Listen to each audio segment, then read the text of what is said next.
Evet, selamlar. Bu yakışıklı kim? Royal Enfield GT 650. Konumuz bugün bu.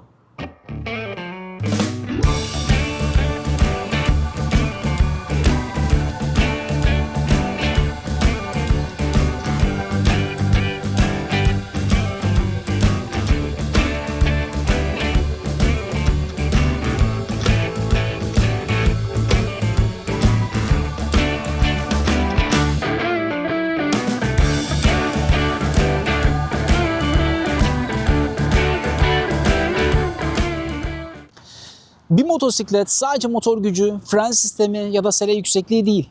Aslında her model bir huyun ve bir bakış açısının ürünü. Kimi konforu seçiyor, kimi gücü, kimi de tavır için yola çıkıyor. İşte bugün konuşacağımız motosiklet tam olarak bu yüzden var. Kim o? İşte bu yakışıklı. Royal Enfield Continental GT 650. Sadece teknik bir makine değil, aynı zamanda bir tavır, bir duruş.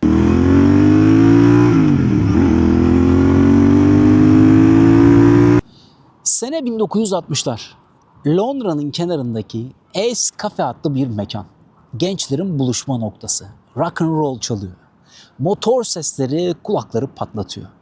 Peki bu gençler neden motorlarını parça parça söküp duruyorlar sizce? Aslında bu bir başkaldırı.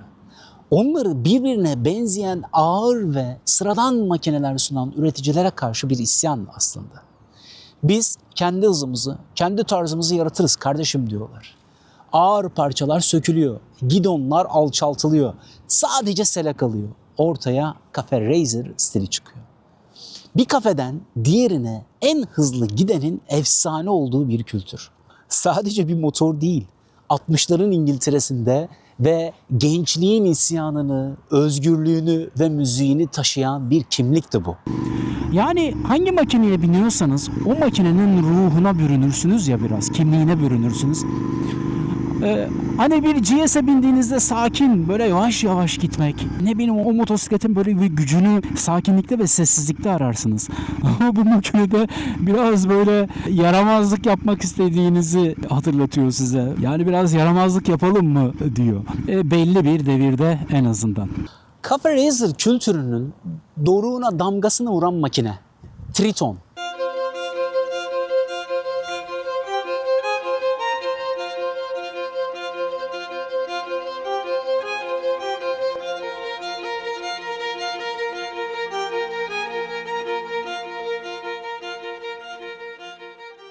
O dönemde motosiklet tutkunları şunu fark etti.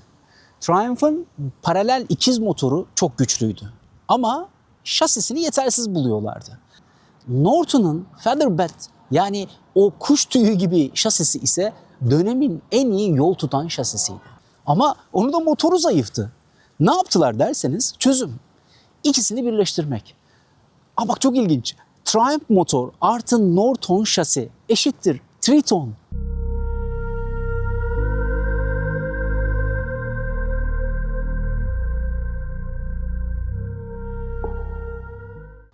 Bugünün custom kültürünün kökleri işte böyle atıldı. Bir anlamda bugünkü Royal Enfield Continental GT 650 de bu ruhun kutudan çıkmış hali. TVS'nin satın almasıyla yeniden sahneye döndü. Kim o? Commando 961 modeliyle Norton. Mirasını yaşatmaya devam ediyor. Yani bu kültür hala yaşayan bir damar taşıyor aslında.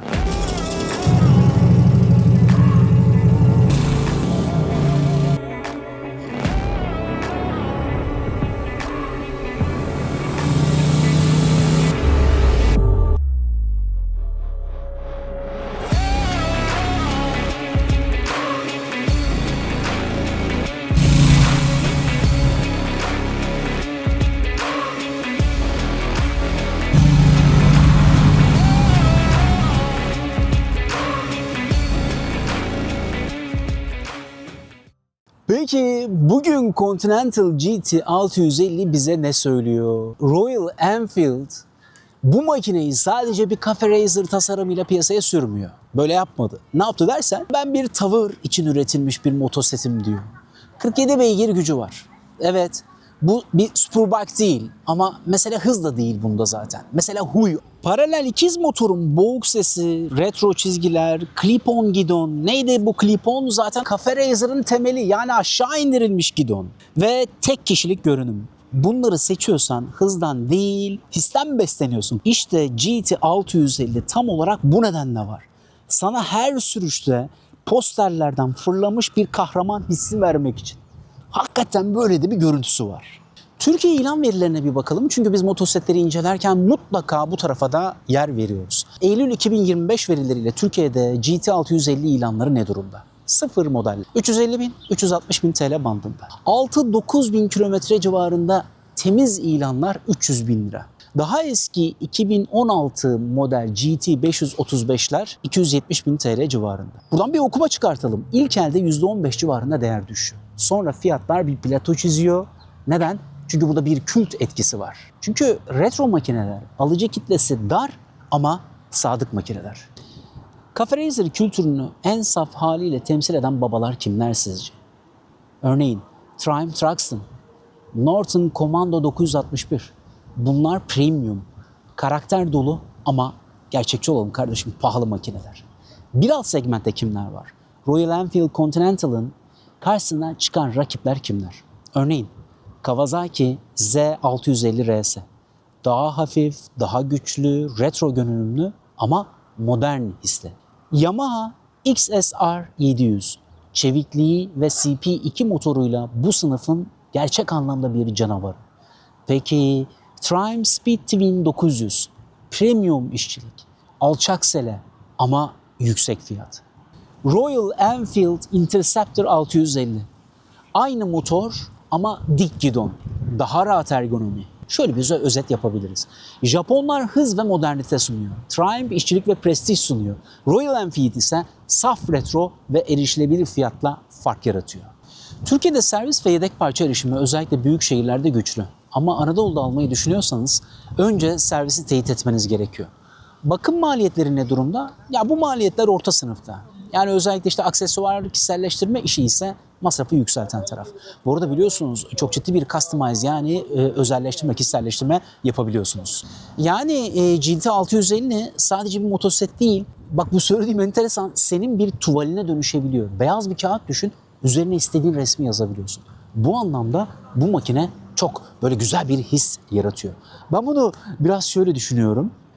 Yani eski motorcular bilir. Türkiye'de kaskın, efendim mesela buna benzer şeylerin hak getirdiği zamanlar Türkiye'de bir mobilet gerçeği vardı değil mi? Hatırlar mısınız? Abi o mobiletlerle inanılmaz bir kişiselleştirme yapılırdı. Yani ama satın alma gücümüz ona yetiyordu. Adana'da, Gaziantep'te, işte Antalya'da mobiletlerle efsane işler çıkartılırdı. İnsanlar mobileti çok güçlü olduğu için, dünyanın en pahalı o makinesi, en prestijli makinesi olduğu için değil, değiştirebildikleri, üzerinde oynayabildikleri için çok severlerdi. Üzerinde böyle oynayabildiğimiz makineler o yüzden motosikletçilerin hoşuna gidiyor. Şimdi bazı makineler var, hem belki de fiyattan hem de belki de donanımın aşırı elektronik olmasından dolayı pek fazla dokunamıyorsunuz. Çünkü çok pahalı bir makine aldığınızda o makinenin garanti kapsamından çıkmasını istemediğiniz için de kişiselleştirme yapamıyorsunuz. Ama bu yakışıklının böyle bir derdi yok. Çok rahatlıkla kendi sunduğu imkanlarla harikulade kişiselleştirme imkanları da veriyor.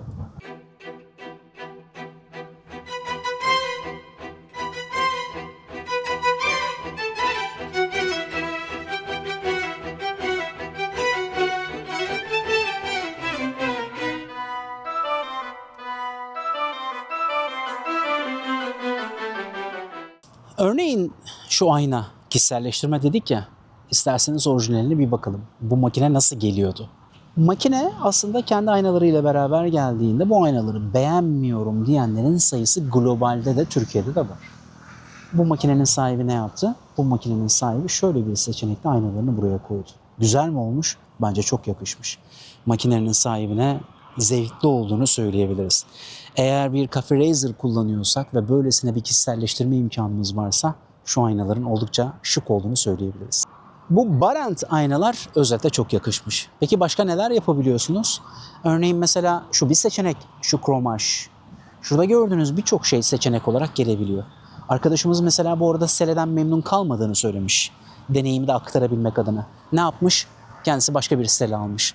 Çünkü mevcut orijinal selede çok memnun olmadığı, rahat edemediği için farklı bir seleyle şimdi çok daha rahatım diyor.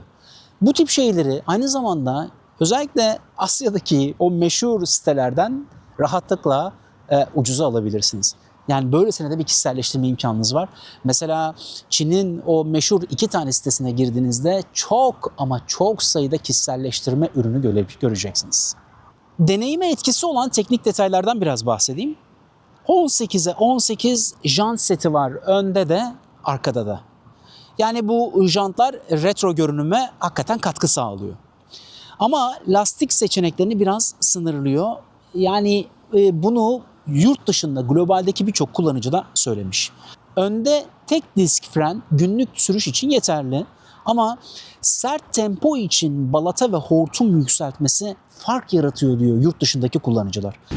Peki frenleme, evet, ABS'yi arka tarafta özellikle çok net bir şekilde hissediyorsunuz. Bu detay önemli. Kağıt üzerinde 212 kilo ağır görünebilir ama ağırlık dağılımı iyi olduğu için şehir içinde beklenenden daha rahat hissettiriyor. Burada kıvraklık, dostlar, şehir içindeki kıvraklık bence hiç fena değil. Aralardan falan süzülürken de size kendinize iyi ve şey hissettiriyor. Bunu yapabilirsin dedirtiyor sana. Yani böyle aralara falan çok rahatlıkla giriyorsunuz. Yani zaten başından beri söylüyoruz, bu makine bir hız makinesi değil. Bu makine üzerine bindiğinizde hissinizi, duygunuzu daha da kuvvetlendirecek, daha da iyileştirecek bir makine. Globaldeki yorumları önemsiyorum. Bunu da birçok videoda da mutlaka yer veriyoruz. Dostlar, bu makinenin kalbinde 648 cc'lik bir paralel ikiz motor var. 47 beygir güç, 52 Nm tork üretiyor. Rakamlar kulağa mütevazı geliyor olabilir ama iş pratiğe dökülünce bambaşka bir tat alıyorsunuz. Globaldeki yorumlarla birleştirerek anlatıyorum bunu. Çünkü bu motorun olayı gaz açınca koparması değil, ritim. O tatlı tork, düşük devirlerde bile şehri taşıyor. İkinci viteste hiç fena değil. Üçüncü viteste kendisini topluyor, hiç fena değil. Dördüncü viteste kendisini topluyor, yine hiç fena değil sevgili dostlar. Sahil yolunda yüzünüze böyle bir kocaman bir gülümseme bırakıyor. Şanzıman 6 ileri. Kemikli ama net. Vitesi atarken duyduğunuz o mekanik klik sesi var ya, abi işte o ses retro ruhu hissettiren detaylardan bir tanesi. Ergonomi için yine globaldeki yorumlarla birleştirerek anlatalım. Cafe Racer pozisyonu sportif. Evet, uzun yolda bilekleriniz ve omuzlarınız yorulabilir. Gerçekçi olalım. Satın aldığınızda bunu göze almanız lazım. Ama zaten bu motosiklet rahat yol arkadaşı olmak için değil, bu hissi yaşatmak için tasarlanmış. Eğer konfor isterseniz kardeşi Interceptor 650 size daha dik ve daha rahat bir oturuş sunuyor. Frenler ne? Frenlere bir bakalım hemen. Frenler önde 320 mm tek disk kullanıyor. Arkada 240 mm disk var. İkisi de ABS ile destekleniyor. Şehir içi ve şehirler arası, yani böyle bir geziye falan gittiğinizde gayet yeterli. Ama biraz daha agresif bir tempoya çıktığınızda birçok kullanıcı balata ya da lastik yükseltmesinin abi biraz zorunlu olduğunu söylüyor. Ve gelelim işin özüne. GT 650'nin sattığı şey hız değil, his demiştik zaten. Sahil yolunda o boğuk paralel ikiz homurtusuyla giderken kendinizi böyle 60'ların posterine girmiş gibi hissediyorsunuz. Evet. Hakikaten tatlı bir ses. Bu sesi bir korna olarak da kullanabiliriz yani neredeyse. Hatta böyle global yorumlarda okumuştum, hoşuma da gitmişti. Bir İngiliz kullanıcının dediği gibi her sürüşte böyle bir Steve McQueen gibi hissediyorum abi kendimi demiş. İşte GT 650'nin büyüsü bu. Böyle seni böyle bir rock and roll yıldızı gibi hissettirmesi. Bu anlamda bunu sunduğunu da unutmayalım. Şimdi globalin yorumlarına bakarak tekniği anlattık. Peki şikayetler ne? Globaldeki şikayetler. Tabii madalyonun bir öteki yüzü bu. Global kullanıcı yorumlarına dönüp baktığımızda, onları böyle bir incelediğimizde özellikle şu konular öne çıkıyor. Şimdi bunu niye anlatıyorum? Bu makineler ülkemizde yeterince satılmadığı için yeterince deneyim de üretebilmiş durumda değiliz. Yeterince deneyim üretemeyince yeterince şikayetler, memnuniyetler, onlar bunlar nedir? Bunları da bazen bulmakta zorlanıyoruz. O yüzden kullanıcı deneyimi oldukça önemli. Bu makinenin İngiltere'de çok fazla sattığını düşünürsek oradaki yorumlara ve işte İtalya, Fransa ve buna benzer ülkelerdeki yorumlara bakarak bazı değerlendirmeler yapacağım. Öne çıkan ilk maddeden bir tanesi: korozyon ve boya kalitesi. Yağmurlu iklimlerde özellikle İngiltere'de bazı kullanıcılar birkaç ay içerisinde krom ve metal aksamda pas izleri gördüm diyorlar.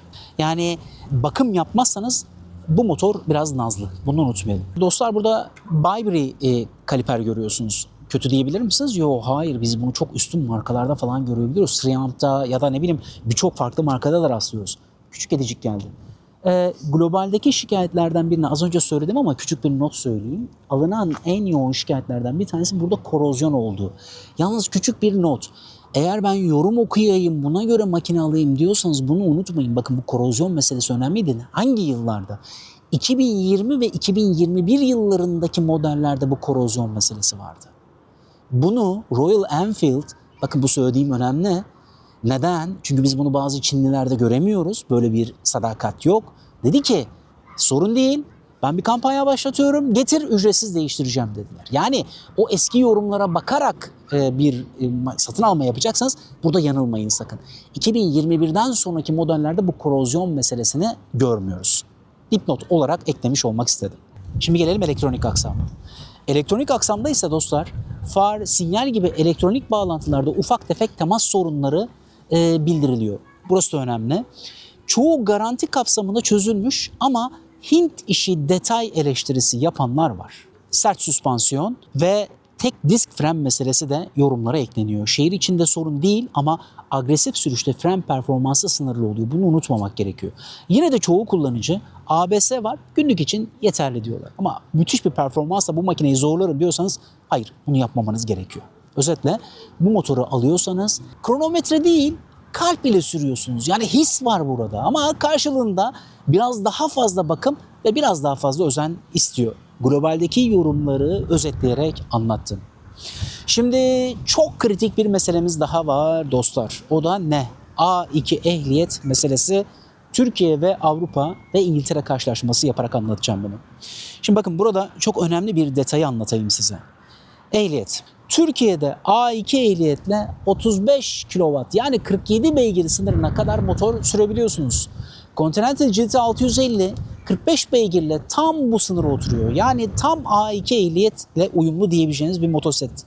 Peki bu ne demek? Henüz A sınıfına geçmemiş genç sürücüler için A2'de kullanabilecekleri en büyük hacimli motorlardan biri. Burası önemli. Yani hem yasal hem de keyifli bir seçenek. İngiltere'ye geçtiğimizde durum çok benzer. Orada da A2 lisansı 47 beygir sınırıyla tanımlı. Yani biz uluslararası normları kullanıyoruz burada. Ve Royal Enfield bu motoru özellikle Avrupa pazarına sunarken A2 uyumlu diye pazarlıyor zaten. Yani İngiltere'de de genç sürücüler bu makineyi tercih ediyor. Çünkü büyük hacimli görünüyor, retro havası var ama ehliyet engeline de böylelikle takılmıyorlar. Kısacası Continental GT 650 sadece tasarımıyla değil, ehliyet sınırlaması sayesinde erişilebilirliği de ön plana çıkartıyor. Bu yüzden İngiltere'de genç sürücüler için işte demiştik ya retro bir ikon haline gelmiş durumda. Yalnız burada ben bir ekleme yapmam lazım. Güzel, bu söylediklerim kitabi bilgiler gibi duruyor olabilir.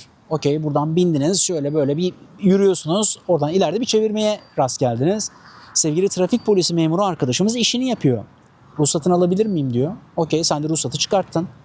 Ruhsatta diyor ki kardeşim diyor 650 cc değil mi diyor. Ama yok abi 47 beygir. Vallahi ben anlamam diyor abi. 650 cc mi değil mi kardeşim? Basarım cezayı diyor. Buna dikkat edin sevgili dostlar. Peki ne olacak? Maalesef idari mahkemeye gitmeniz ve bununla da ilgili bir başvuruda yani bir itirazda bulunmanız gerekiyor. Eğer böyle bir şeyle karşılaşırsanız. Şimdi bunun farkında olan trafik polisi memuru arkadaşlarımız var. Özellikle motosiklet kullananlar bu tip işleri yani motosiklet kullanan trafik memuru arkadaşlarımız bunları çok iyi biliyor. Ama burada bu inisiyatifi kullanmam kardeşim 650 cc gördüysem ben basarım cezaya diyen polis memuru arkadaşlarımız da var. Bu arada biz bunu Honda Transalp videomuzdaki bu top case parçasında da o kesitte de bahsetmiştik. Araya hemen sıkıştırayım. Bunun için Transalp videomuza da gidebilirsiniz. Orada da sen kalkıp da top case'i kafana göre takamıyorsun abi.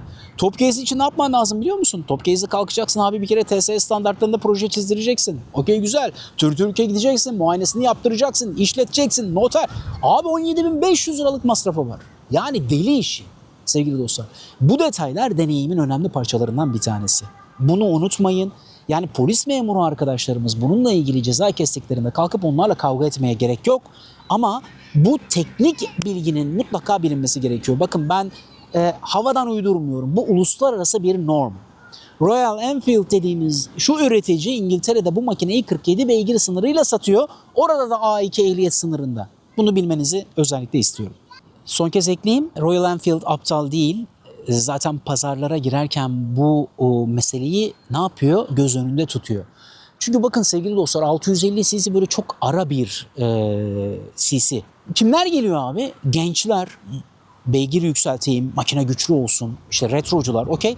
Bir de uzun yıllar motosiklete binmiş, ara vermişler var.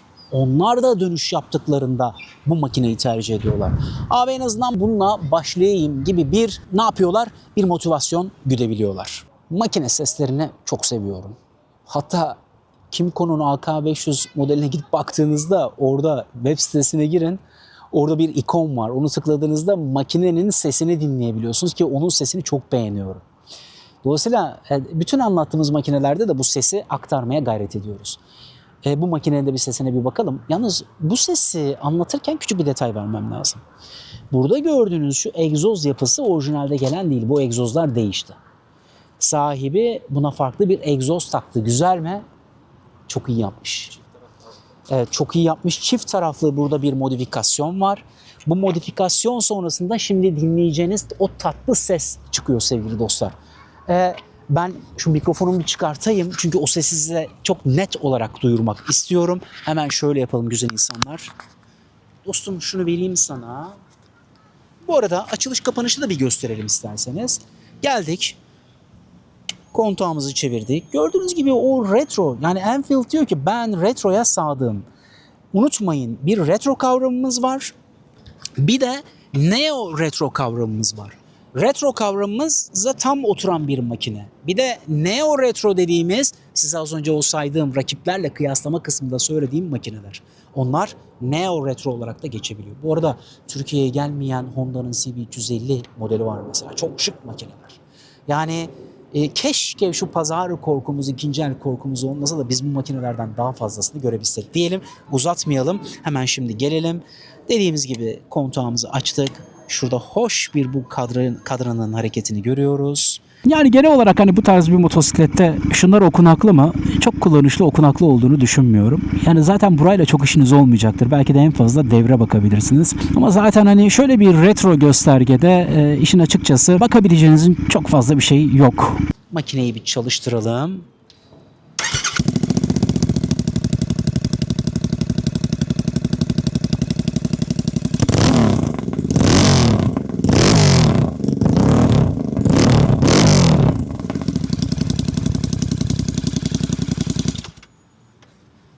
Nasıl? Şikayet. Nasıl? Güzel değil mi? Yani şu ses size iyi hissettiriyor. Ya ben bilmiyorum, bunu çok önemsiyorum. Motosikletin üzerine bindiğinizde aşırı sessizlik bence çok iyi değil. Sebep? Çünkü motosikletin zaten yani bir görünme problemi olduğu için etraftaki insanların sizi duyması lazım. Yani bir serseri gibi bağırtırmaktan bahsetmiyorum ama bir motosikletin üzerinde olduğunuzda hissettirmesi lazım. Bu egzoz bu işe yaramış. Hazır sesini de dinledik. Ya şimdi bir şeye daha ihtiyacımız var. Neye ihtiyacımız var dersen ya bir kullanmak lazım. Makineyi bir kullanalım isterseniz. Yalnız gerçekçi olalım. Ben bunu Transalp videomda da söyledim. Bundan sonraki videolarımda da benden fazlasıyla duyacaksınız. Gerçekçi olalım. 5 dakika binip 5 yıllık deneyim üretmiş gibi havalar atmaya gerek yok abi. Yani sonuçta kısa süreli bineceğim bu makineye. Kısa süreli bir deneyim yaşayacağım. Ne kadar? Belki de 1 saat. Belki de 1,5 saat. Sonuç. Size anlatacaklarım, makinenin üstüne bindiğimde size anlatacaklarım şu olacak. Bu makineye ilk bindiğinizde ne hissediyorsunuz? Ne bileyim farklı sınıflardaki makinelerden buraya geldiğinizde ne hissediyorsunuz? O yüzden yani bu ilk deneyimleri, ilk hisleri ve şehrin içinde şöyle biraz dolaşırken ne hissettirdiğinden bahsedeceğim. Belki de 1,5 saatlik bir kayıt alacağım ama size bunun 5 dakikasını seyrettireceğim. Sonuç, makineden indiğimde bana hissettirdiğini dürüstçe aktaracağım size. Evet, sürüşümüze başlayalım isterseniz. Çalıştıralım.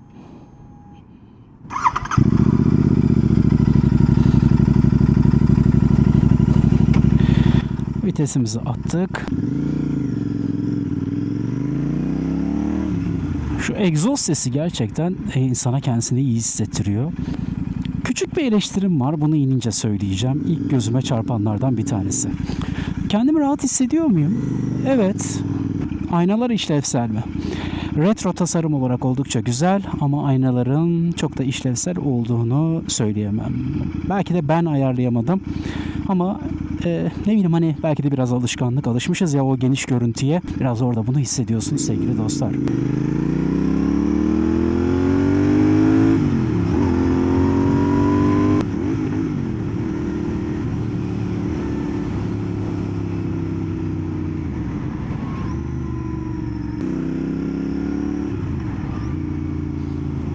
Size hissettirdiği şey ne?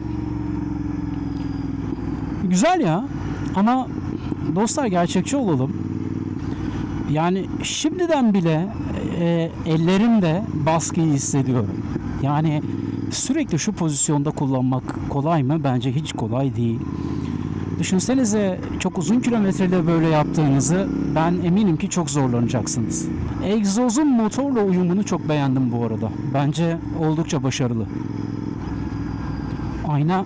Aynaya alışmak zaman alacak.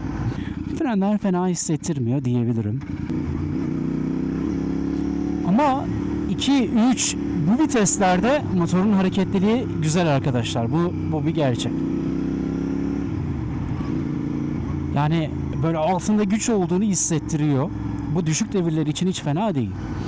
Daha yüksek süratlere çıkmak istediğinizde işte o güç arayışını motorda daha fazla görebileceksiniz. Bu arada bir vuruntu var mı? Ne demek vuruntu? Yani şöyle mesela bakın biraz daha devir düştüğünde yüksek vitesi mesela 4'te 3'te böyle bir takır tukur bir ses alıyor musunuz? Yok, hayır, böyle bir ses yok. Hani böyle bir takır tukur ses gelir. Onu çok iyi bilirsiniz. Bazı motorcu arkadaşlar bazı serilerde çok görürsünüz. Yani burada ona rastlamıyorum. Süratlenme kısmı 180, 190 çok rahatlıkla gidebildiğinizi söyleyebilirim.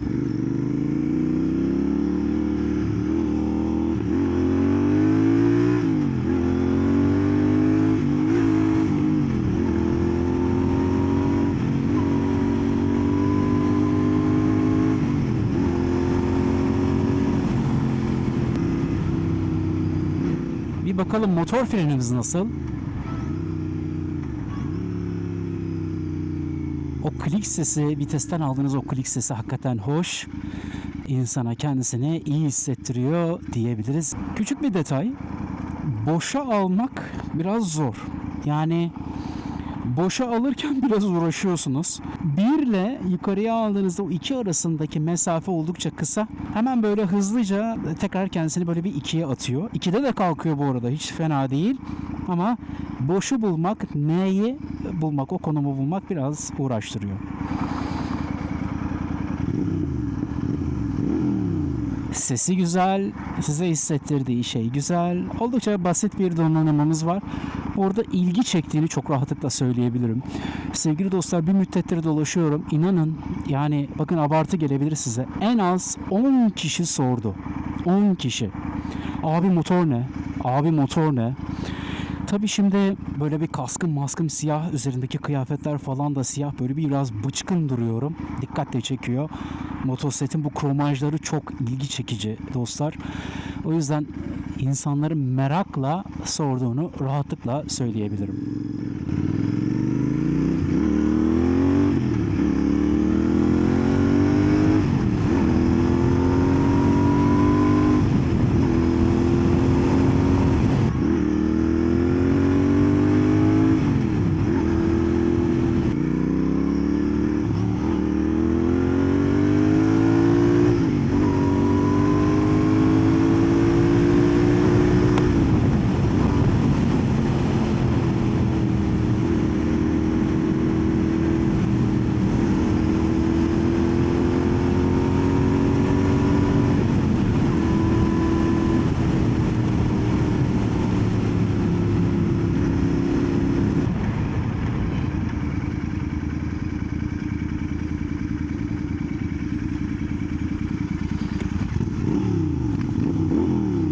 Selamlar. Memnun muyuz? Memnun muyuz?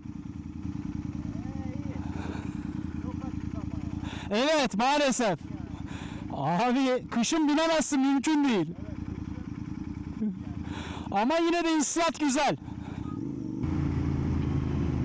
Bu arada böyle görünüyor. Sevgili dostlar. YouTube kanalı için.